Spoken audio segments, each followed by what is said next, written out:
नमस्कार विद्यार्थी मित्रांनो, यश एज्युकेशनल ग्रुप कोपरगाव वैजापूर येवला अंतर्गत Sutwane school and junior college Vaijapur, Yash coaching classes Kopargaon, Yash science academy Yeola व यश अकॅडमी वैजापूरच्या माध्यमातून मी इनामदार सर पुन्हा एकदा मॅथमॅटिक्स पार्ट सेकंडचा chapter number 2 sequence and series घेऊन तुमच्या समोर उपस्थित झालो. तर मित्रांनो, हा चॅप्टर लेंदी आहे, मोठा आहे आणि एंट्रन्सलाही आहे, त्यामुळे आपण एकदम डिटेल मध्ये हा चॅप्टर आपण समजून घेत आहोत. MST CET ला हा चॅप्टर आहे सिक्वेन्स अँड सिरीज, त्यामुळे समजून घेताना मी तुम्हाला बरेच वेळेस बघा शॉर्टकट मध्ये काय आन्सर असतील ते पण तुम्हाला सांगत चाललोय.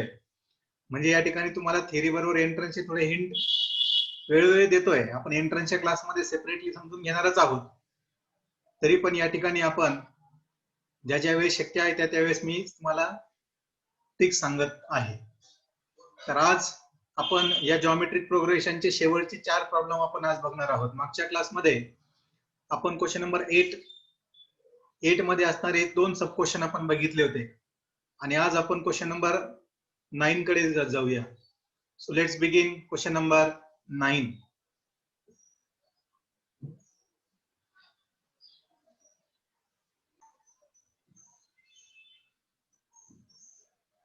सो क्वेश्चन नंबर 9 या ठिकाणी आपण स्टार्ट करत आहोत. त्यामध्ये क्वेश्चन नंबर 9 मध्ये म्हणतात बघा फाइंड. त्यामध्ये नंबर 1 आहे समेशन ऑफ, याला समेशन म्हणतात. Summation from r equal to 1 to 10, म्हणजे r इक्वल टू 1 पासून तर 10 पर्यंत आपल्याला जायचं आहे. आणि 3 into 2 raise to r, 3 into 2 raise to r. म्हणजे या ठिकाणी बघा इथं आता क्लिअरली मेन्शन केलेलं आहे. काय क्लिअरली मेन्शन केलेलं आहे का 2 रेस टू r. बघा त्यांनी सांगितलंय फाइंड 2 रेस टू r आणि r ची व्हॅल्यू 1 पासून तर 10 पर्यंत आहे. व्हॅल्यू ऑफ r कशी आहे 1 पासून 10 पर्यंत आणि आपल्याला 2 रेस टू r फाइंड करायचं समेशन मध्ये. हे 2 रेस टू r मध्ये काय काय येणार, so it will be 2 raise to 1. 2 raise to r मध्ये 2 रेस टू 1 पासून तर 2 रेस टू 10 पर्यंत या ठिकाणी असणार आहे. म्हणजे 2 रेस टू 1 म्हणजे 2, 2 स्क्वेअर म्हणजे 4, 2 रेस टू 3 म्हणजे 8, बरोबर ना. 2 रेस टू 4 म्हणजे 16, येते लक्षात. 2 रेस टू 5 म्हणजे 32. असे नंबर आपल्याला 2 रेस टू 10 पर्यंत आपल्याला या ठिकाणी बघायचे आहे. पण या ठिकाणी समजून घ्या बघा, पहिली व्हॅल्यू या ठिकाणी काय बघा 2 आहे आणि कन्सिक्युटिव्ह दुसरी व्हॅल्यू आहे 4. म्हणजे ज्यावेळेस आपण कॉन्स्टंट रेशो आपण बघणार आहोत, बरोबर ना. तो कॉन्स्टंट रेशो या ठिकाणी लक्षात आलं तर 4/2 म्हणजे 2 असणार आहे, हे लक्षात घ्या. बरोबर, 3 तर कॅन्सल होऊन जाणार, कन्सिक्युटिव्ह 2 टर्म. हे तुमच्या लक्षात येईल बघा सोल्युशन मध्ये.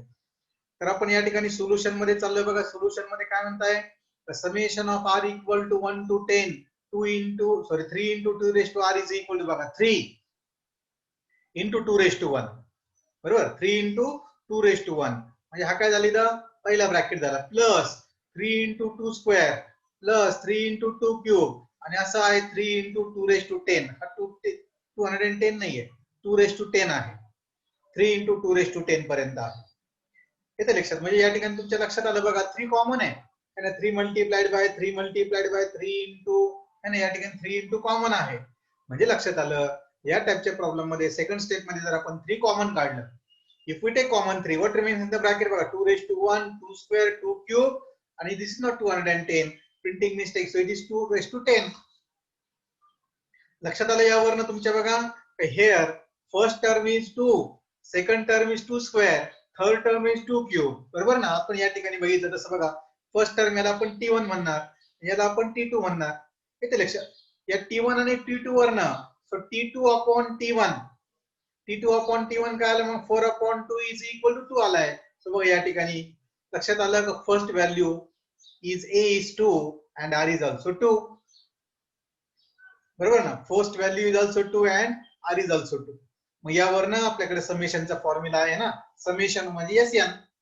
हा जो समेशन फॉर्म्युला आहे ना, समेशन म्हणजे SN म्हणजे ऍडिशन, सम ऑफ टर्म्स, त्याला समेशन म्हटले गेलंय. समेशन त्याच्या लक्षात म्हणजे सम ऑफ द टर्म्स. मग या ठिकाणी लक्षात आलं असेल तुमच्या समेशन आपण ज्यावेळेस फाइंड करत आहोत तर त्या समेशन मध्ये बघा महत्वाचं R इज ग्रेटर दॅन 1 आहे. म्हणून हा जो फॉर्म्युला आहे ना, हा ए बाहेर तसंच राहिला बघा, हा 2 बाहेर तसंच राहिलाय, हा 3 जो कॉन्स्टंट आहे हा 3 पण तसंच राहिलाय. याचं समेशन आपल्याला घ्यायचंय, बरोबर ना. याचं समेशन आपण घेतलं, समेशन म्हणजे ऍडिशन, बेरीज. बघ इथं प्लस साइन आहे, म्हणजे लक्षात आलं दिस 3 रिमेन्स ऍज इट इज. इथे लक्षात इनटू ब्रॅकेट, हा 2 पण ब्रॅकेटच्या बाहेर तसंच राहिलाय, इनटू 2⁻10 - 1 पण तसंच राहिलंय, आणि डिनॉमिनेटर बघितलं 2 - 1 इज 1. सो या ठिकाणी मग 3 2 जा किती आलं 6 इनटू ब्रॅकेट 2⁻10 - 1. इथे लक्षात, म्हणजे या ठिकाणी तुमच्या लक्षात आलं असेल बघा, 3 2 जा 6 आलं, आणि 2⁻10 या ठिकाणी 2⁻10 ची व्हॅल्यू किती आली बघा 1024. असा 2�5 पर्यंत आपण आलो होतो, बरोबर ना. 2�5 आणि परत पुढे 2�5, म्हणजे 32 इंटू 32. सो बघा 2 2 जा 4, 2 3 जा 6, 3 2 जा 6, 3 3 जा 9, 4, 6 plus 6 is 12, 9 plus 1 is 10, so it is equal to 1024. आणि त्यातनं जर -1 केला, it will be 6 into 1023. मग या ठिकाणी परत आपण रफ वर्क जर केलं, 1023 multiplied by 6, 6 3 is 18, carry 1, 6 2 is 12, plus 1 13, carry 1, 6 into 0 0 plus 1, आणि 6 1 जा 6. आणि मग लक्षात आलं फायनल आन्सर आलेला आहे 6138. फायनल आन्सर काय आलंय समेशनचं 6138. परत या ठिकाणी सांगतोय this summation is nothing but it is SN. Summation म्हणजे काय SN आहे, फक्त हा n जो आहे 10 पर्यंत आहे, इथं 10 पर्यंत त्यांनी सांगितलंय, म्हणजे आपण या ठिकाणी n10 घेतलेला आहे. इथे लक्षात, फक्त या ठिकाणी बघ हा 3 इंटू होता, त्याच्यामुळे 3 ला बाहेर घेतलं, आणि समेशनचं या ठिकाणी आपण बघितलं. परत हा प्रॉब्लेम एकदा आपण रिवाइज करूया बघा, will revise this problem again. या ठिकाणी बघा अगदी पहिल्या स्टेप मध्ये summation of r equal to 1 to 10 of 3 into 2 raised to r can be written as 3 into 2 raised to 1 plus 3 into 2 raised to 2 plus 3 into 2 raised to 3 1 2 3 बघा पॉवरला, plus 3 into 2 raised to 4 plus 3 into 2 raised to 5, असं कुठपर्यंत 3 into 2 raised to 10 पर्यंत, up to 3 into 2 raised to 10 पर्यंत. Bracket मी purposely दिलाय, मग लक्षात आलं बघा, 3 into 3 into 3 3 कॉमन काढलंय, ब्रॅकेट मध्ये काय राहिला 2 raised to 1 plus 2 square plus 2 cube plus dot dot dot dot dot plus 2 raised to 10. मग हा 3 जर बाजूलाच राहिला आहे, इथं आलं समेशन वर.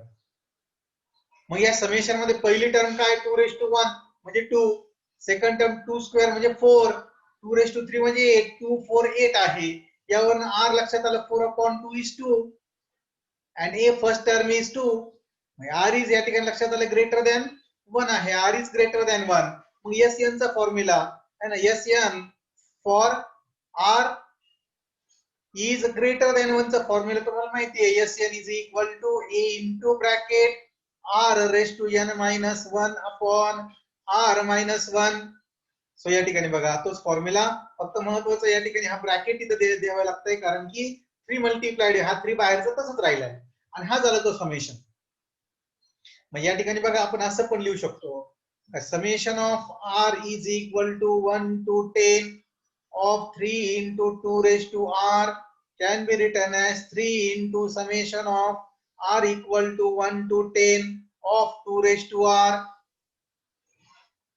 हा जो 3 आहे तो ब्रॅकेटच्या बाहेरच राहिला, and this is formula for summation a into r raised to n minus r minus 1. so 2 raised to 10 ते पण आपण बघितलं या ठिकाणी है ना, 2 raised to 10 पण आपण या ठिकाणी बघितलेलं आहे.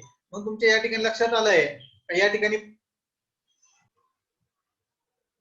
सो या ठिकाणी परत तुमचा 2 raised to 10 ची व्हॅल्यू म्हणजे 2 10 वेळेस मल्टिप्लाय करायचं, 2 into 2 into 2 into असं 10 टाइम्स मल्टिप्लाय करायचं आहे ना. आणि आपण बघितलं तर 2 into 2 into 5 2 to the 4 to the 8 to the 16 to the 32, बरोबर. तसंच पुढचं 5 32 असणार आहे, 32 into 32 आपण आताच मगाशी मी तुम्हाला मल्टिप्लिकेशन करून दाखवलं, इट वॉज 1024. ती आला बघा 2 raised to 10 ची व्हॅल्यू या ठिकाणी 1024. 2 minus 1 1 आहे, 1 ला काही व्हॅल्यू नाही, मग तो गायब झाला, आणि 2 raised to 10 ची व्हॅल्यू 1024 minus 1 है ना, 1024 minus 1 आली 1023, आणि त्याला 6 ने मल्टिप्लाय केलं तर तो आन्सर आलेला आहे 6138. 6138 असा त्याचा आन्सर आलेला आहे. मग या ठिकाणी मित्रांनो हा प्रॉब्लेम आपण रिवाइज करून घेतला आणि मला वाटतं तुम्हाला कदाचित समजला असेल है ना. काही अडचण असेल तर मला तुम्ही व्हॉट्सअपच्या माध्यमातून अडचण विचारू शकता. हा चॅप्टर थोडासा इम्पॉर्टंट आहे आणि तो सीईटी ला आहे. आता आपण पहिला अँगल मेजरमेंट बघितला, तो सीईटी ला पण नाहीये आणि तो जेई ला पण नाहीये. येते लक्षात. त्यानंतर या ठिकाणी आपण प्रॉब्लेम नंबर 2 कडे या ठिकाणी जाऊया. So let's go to problem number 2, second type of question number 9. Find the summation of r equal to 1 to 10 of 3 into again 2 raised to r. Same to same problem. Printing mistake झाली इथं. There is a printing mistake. या 3 नाही इथं 5 आहे. बरोबर 5 into 3 raised to r आहे. 5 into 3 raised to r आहे. Please do the correction. 5 into 3 raised to r असा तो प्रॉब्लेम आहे. तर बघा हा प्रॉब्लेम आपण 5 into 3 raised to r म्हणून आपण या ठिकाणी सॉल्व्ह करूया. तर 5 into 3 raised to r म्हटलं तर आपल्याला समेशन मध्ये 5 into 3 raised to 1 plus 5 into 3 raised to 2 3 square plus 5 into 3 cube plus dot dot dot 5 into 3 raised to 10. येते लक्षात. म्हणजे या ठिकाणी तुमच्या लक्षात आलं तर पुढच्या स्टेप मध्ये जर आपण 5 कॉमन काढलं ना, या स्टेप सारखं 5 जर आपण कॉमन काढलं तर ब्रॅकेट मध्ये राहिलं 3 raised to 1 plus 3 square plus 3 cube plus 3 raised to 10. आणि त्यानंतर या ठिकाणी बघा हा जो आहे ना 3 raised to 1 3 square 3 cube याला समेशन सारखं वापरलं बघा. तर या ठिकाणी लक्षात आलं 3 into 3 square into 3 cube into 3 raised to 10. So या ठिकाणी परत लक्षात आलं बघा 3 square is 9, 9 upon 3 is 3, r is equal to 3 which is greater than 1. r is equal to 3 which is greater than 1. आणि म्हणून या ठिकाणी आपण समेशन ऑफ आपण या ठिकाणी बघतो आता इथं करेक्ट झालं बघा. Summation of r equal to 1 to 10 of 5 into 3 raised to r is equal to 5 into या ठिकाणी ब्रॅकेट द्यावा लागेल है ना. तो ब्रॅकेट व्यवस्थित आपण या ठिकाणी दिला ब्रॅकेट. तर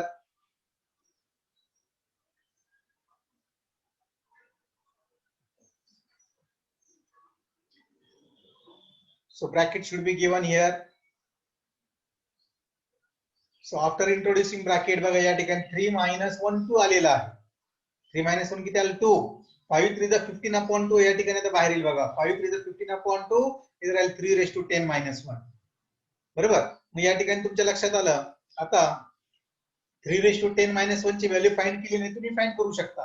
या ठिकाणी असं करायचं बघा 3 into 3 into 3 into 3 into 3 है ना 10 पर्यंत आहे. आपण 5 घेऊन त्याला परत पुढच्या 5 टर्मनी मल्टिप्लाय करू. कसं बघा 3 3 जा 9 9 3 जा 27 27 3 जा 81 बरोबर ना. 27 3 जा 81 आणि 81 3 जा 253 बघा 3 1 जा 3 3 8 जा 24 243 is the value for 3 raised to 5. आता 243 खूप मोठी व्हॅल्यू आहे. परत त्याला 243 मल्टिप्लाय करायची ती व्हॅल्यू खूप मोठी येणार आहे. त्यामुळं टेक्स्टबुक मध्ये फायनल सोल्युशन याच पद्धतीने ठेवलं गेलं आहे. 15 raised to 15 upon 2 into 3 raised to 10 minus 1. Let it be the final solution of this problem as it is. बरोबर. खूप मोठी व्हॅल्यू आहे त्यामुळे डिटेल जाऊन सॉल्व्ह करण्याची काही आवश्यकता नाही कारण की व्हॅल्यू मोठी येते आणि खूप मोठी व्हॅल्यू परत त्याला 15 upon 2 ने मल्टिप्लाय करायचं म्हणजे कॅल्क्युलेशन मध्ये खूप वाढ होणार आहे. इन्स्टेड ऑफ दॅट त्याचा आन्सरच या ठिकाणी 15 upon 2 into bracket 3 raised to 10 minus 1 ठेवलेला आहे. तर मित्रांनो अशा प्रकारे हा दुसराही प्रॉब्लेम आपण या ठिकाणी सॉल्व्ह केलेला आहे आणि तुम्हाला हे दोन्ही प्रॉब्लेम समजले असतील. सोपे प्रॉब्लेम्स आहेत. So let's go to problem number 10. Word problem आहे बघा 10 आणि 11.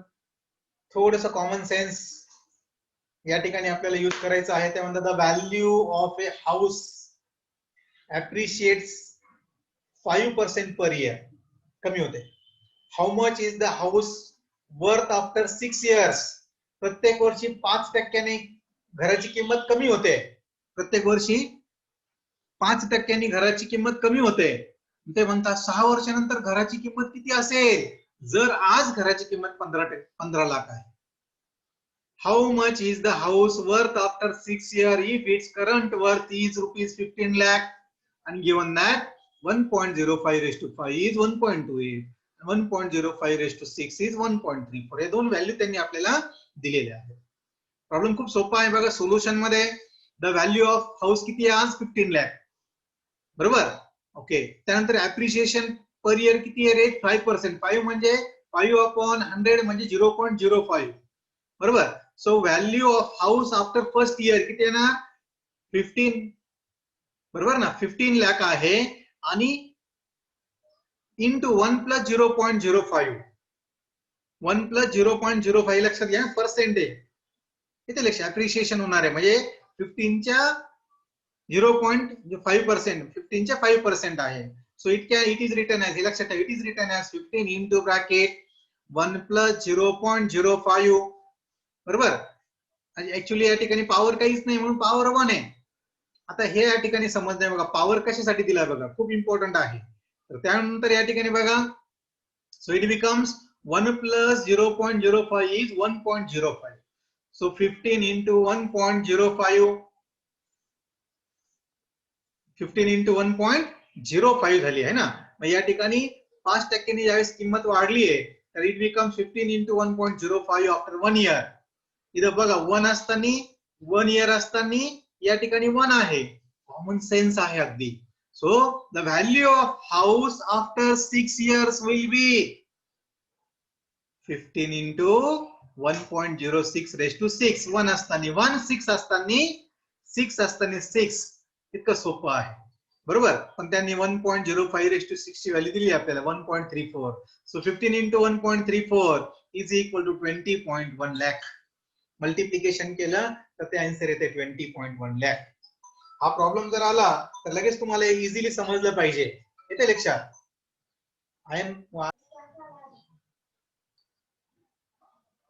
So let's go to the last question of this type. If one invests rupees 10,000 in the bank at the rate of 8% per annum. कोणीतरी एक माणूस 10,000 रुपये bank मध्ये invest करत आहे आणि त्याला रेट ऑफ इंटरेस्ट किती आहे? 8% per year. How long does it take to double the money by compound interest? हे तर लक्षात, म्हणजे इंटरेस्ट वर इंटरेस्ट लागणार आहे. कंपाऊंड म्हणजे जो आपण इंटरेस्ट भेटतो ना, तो इंटरेस्टला परत आपल्याला इंटरेस्ट भेटत असतो. म्हणजे फॉर एक्झाम्पल कसं, आपण 10,000 रुपये इन्व्हेस्ट केले, बरोबर. आफ्टर 1 इयर फॉर एक्झाम्पल चाललंय, आपल्याला 10,000 100 रुपये ती अमाऊंट झाली. मग आता पुढचा इंटरेस्ट या 10,000 100 रुपयावर लागणार आहे, येते लक्षात. मग for example it will be 10,000 वर 100 भेटले, मग ते 100 ऍड झाले आणि परत 100 वर 10 रुपये. या पद्धती कंपाऊंड इंटरेस्ट मी इनडायरेक्टली तुम्हाला समजावून सांगण्याचा प्रयत्न करतोय, येते लक्षात. पण प्रॉब्लेम मध्ये कसं होत आहे ते बघूया आपण या ठिकाणी काय होणार आहे. फक्त कंपाऊंड इंटरेस्ट अर्थ तुम्हाला समजून सांगत होतो. जो इंटरेस्ट आपल्याला भेटणार आहे त्याच्यावर परत इंटरेस्ट भेटणार आहे. So let's go to question number 11. Solution. Amount invested is rupees 10,000, बरोबर. इंटरेस्ट रेट ऑफ इंटरेस्ट किती? 8%. सो 8/100 इज 0.08, बरोबर. या ठिकाणी बघा कंपॅरिझन जर केलं तर 10 बरोबर सेम आहे. त्यानंतर बघा अमाऊंट आफ्टर फर्स्ट इयर, जशी value of house after first year होती ना, amount after first year is 10,000 into बघा या ठिकाणी जसं होतं त्याच पद्धतीने 1 plus 0.08. So it will be 10,000 into 1.08, येते लक्षात.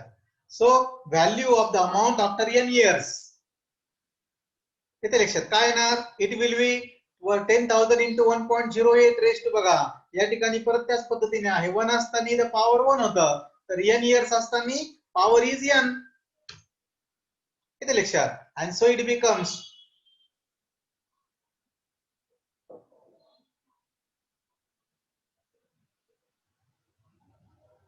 1.08 raised to n is equal to 2. आणि मग या ठिकाणी लक्षात आलं का n is equal to आपण या ठिकाणी दिलेलं आहे 1.08 raised to 5 ची व्हॅल्यू दिलेली आहे 1.27, 1.47 दिलेली आहे. पण ही जी व्हॅल्यू आली 2, इट इज ग्रेटर दॅन 1.47. म्हणजे या 2⁵ पेक्षा मोठी आहे. So n should be approximately 10 years. So n should be approximately 10 years. So n आपल्याला अप्रॉक्सिमेटली 10 इयर्स असावा या ठिकाणी असं या पद्धतीने सांगण्यात आलेलं आहे. येते लक्षात. सो आफ्टर मनी डबल करायचे ना आपल्याला, म्हणजे लक्षात आलं तुम्हाला या ठिकाणी 20,000 का बरं घेतले? 10,000चे 20,000 झाले पाहिजे. 10,000 किती झाले पाहिजे? 20,000 झाले पाहिजे. आणि मग या ठिकाणी डबल अमाऊंट,